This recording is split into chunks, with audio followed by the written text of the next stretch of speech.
የአልነጃሺ ቅዱስና ታሪካዊ መስጂድ በጊዜያዊነት በዩኔስኮ መመዝገቡን የትግራይ ባህልና ቱሪዝም ቢሮ አስታወቀ። ቢሮው ምዝገባው ዘላቂ እንዲሆን ከኢትዮጵያ የቅርስ ጥበቃ ባለስልጣን እገዛና ሙሉ ድጋፍ ጠይቋል።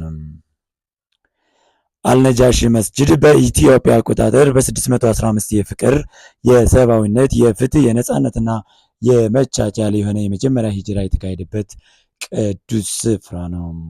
አሁን በዩኔስኮ የዓለም ቅርሶች በጊዜያዊነት የተመዘገበው ቅዱስና ታሪካዊ መስጂድ ምዝገባው ዘላቂ እንዲሆን በቀጣይ በርካታ ስራዎች ይቀራሉ ሲል ቢሮው ገልጿል። ለዚህም የኢትዮጵያ ቅርሶች ጥበቃ ባለስልጣን ሙሉ ድጋፍና ክትትል እንደሚሻ አመላክቷል። በትግራይ ክልል ምስራቃዊ ዞን ከልተ አውላዕሎ ወረዳ ነጋሽ ከተማ የሚገኘው ታላቁ መስጂድ አልነጃሺ በትግራዩ ጦርነት ከባድ ጥቃት ደርሶበት ተጠግኖ ለሃይማኖታዊ አገልግሎትና ቱሪስቶች ጉብኝት መልሶ ክፍት መደረጉም ይታወሳል።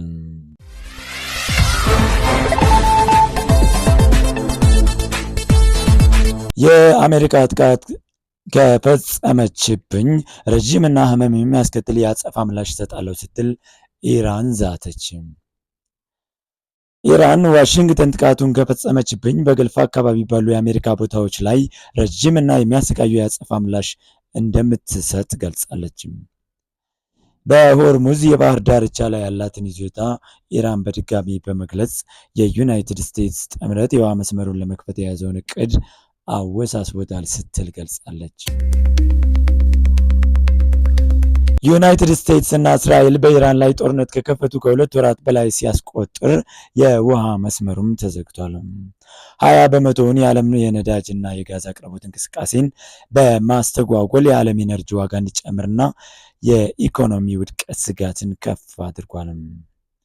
የኢራን የውጭ ጉዳይ ሚኒስትር ቃል አቀባይ እስማኤል ባጋይ የሆርሙዝ ባህር መዘጋቱን በተመለከተ እንደተናገሩት በጦርነቱ ለራሳችን ጥበቃ በሚል መብታችን ነው ብለዋል። በዓለም አቀፍ ሕግ መሰረት ሕጋዊና ተቀባይነት ያለው ነው ሲሉም አክለዋል። በሌላ በኩል የተባበሩት አረብ ኤሚሬት ዜጎቿ ወደ ኢራን፣ ሊባኖስና ኢራቅ እንዳይጓዙ ያሳሰበች ሲሆን በአሁኑ ወቅት በእነዚህ ሀገራት ያሉት በአስቸኳይ ለቀው ወደ ሀገራቸው እንዲወጡ ጥሪ አቅርበዋል።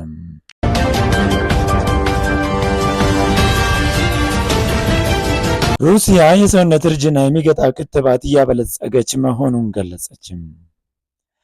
የሩሲያ ባለስልጣናት የሰውነትን የእርጅና ሂደት ለማዘግየት የሚያስችልና የእርጅና የመከላከያ ክትባት አንቲ ኤጂንግ ቫክሲን የህክምና ዘዴ በማበልጸግ ላይ መሆናቸውን አስታወቁ። ከመንግስት ጋር ተባብረው የሚሰሩ ሳይንቲስቶች እንደገለጹት ይህ የሙከራ ደረጃ ላይ የሚገኝ ህክምና ሬጅ ተብሎ ከሚጠራውና ከሴሎች እርጅና ጋር ቀጥተኛ ግንኙነት ካለው ተቀባይነት ዘረመል ሪሴፕተር ጂን ጋር የሚቃረን የጂን ህክምና ወይም ጂን ተራፒ ነው ብለዋል።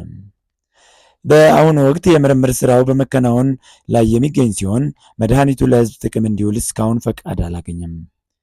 የዚህ ፕሮጀክት ዋነኛ ግብ የሰዎችን ጤናማ የህይወት ዘመን ማራዘም ሲሆን እንደ ባለስልጣናቱ ገለጻ ከሆነ የህክምና ውጤት ከ2028 እስከ 2030 ባሉት ዓመታት ውስጥ ለተጠቃሚዎች ሊቀርብ ይችላል ተብሎ ይጠበቃል።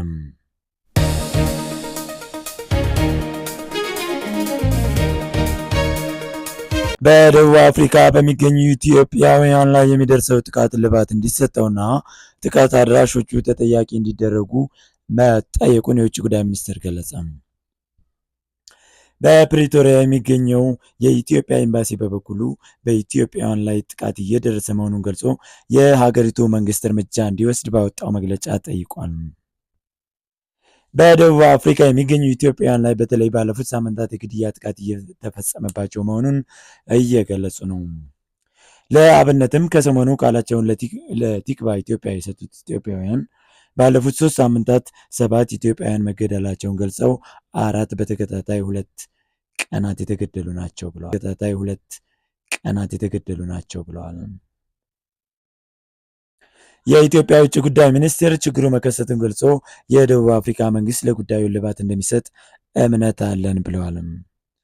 የሚኒስቴሩ ቃል አቀባይ አምባሳደር ነቢያት ጌታቸው በደቡብ አፍሪካ ከዚህ ቀደምም ችግሮች የማገርሸት ባህሪ አላቸው፣ ከዚህ ቀደም አጋጥመዋል ሲሉ አስታውሰዋል። በሚያሳዝን ሁኔታ ዜጎቻችን እንደ ሌሎች የውጭ አገር ዜጎች የዚሁ ችግር ሰለባ ይሆናሉ ሲሉ ገልጸዋል። ፕሪቶሪያ ውስጥ የኢትዮጵያ ኤምባሲ ያለ እጅግ በርካታ የኮሚኒቲ አባላት አደረጃጀቶች አሉ ያሉት ቃል አቀባዩ ችግሮች ሲያጋጥሙ ከአደጋ ራሳቸውን እንዲጠብቁ ጥሪ ይቀርባል ብለዋል።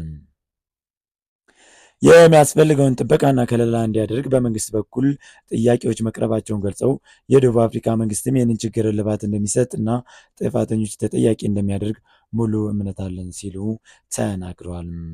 አምባሳደር ነቢያት አክለውም እስከዛው ግን ዜጎች ከተለያዩ ጥቃቶች ራሳቸውን እንዲጠብቁ በኤምባሲ በኩል አስፈላጊው ጥረትና ትብብር እየተደረገ ነው ሲሉ ገልጸዋል። በኔቫዳ 4.9 መጠን ያለው የመሬት መንቀጥቀጥ መከሰቱን ዩኤስጂኤስ አስታወቀ። ዓርብ ዕለት በኔቫዳ 4.9 መጠን ያለው የመሬት መንቀጥቀጥ መከሰቱን ዩኤስጂኤስ የጂኦሎጂካል ሰርቬይ ዘግቧል። መንቀጥቀጡ የተከሰተው ከሲልቨር ስፕሪንግ በስተደቡብ ምስራቅ 19 ኪሎ ሜትር ገደማ ርቀት ላይ በ12 ኪሎ ሜትር 7 ማይል ጥልቀት ላይ ነው። እንደ ዩኤስጂኤስ ገለጻ የመሬት መንቀጥቀጡ የተከሰተው ከሌሊቱ 1 ሰዓት ከ17:08:17 ጂኤምቲ አካባቢ ነው። የመሬት መንቀጥቀጡ መጠነኛ መንቀጥቀጥ ሳይፈጥር እንዳልቀረ ዩኤስጂኤስ ገልጿል። መንቀጥቀጡ ለሞትም ሆነ ለከፍተኛ የኢኮኖሚ ጉዳት የመዳረግ ዕድሉ ዝቅተኛ ነው። ሲልቨር ስፕሪንግ 5000 ገደማ የሚሆን የህዝብ ቁጥር እንዳላትም ተገልጿል።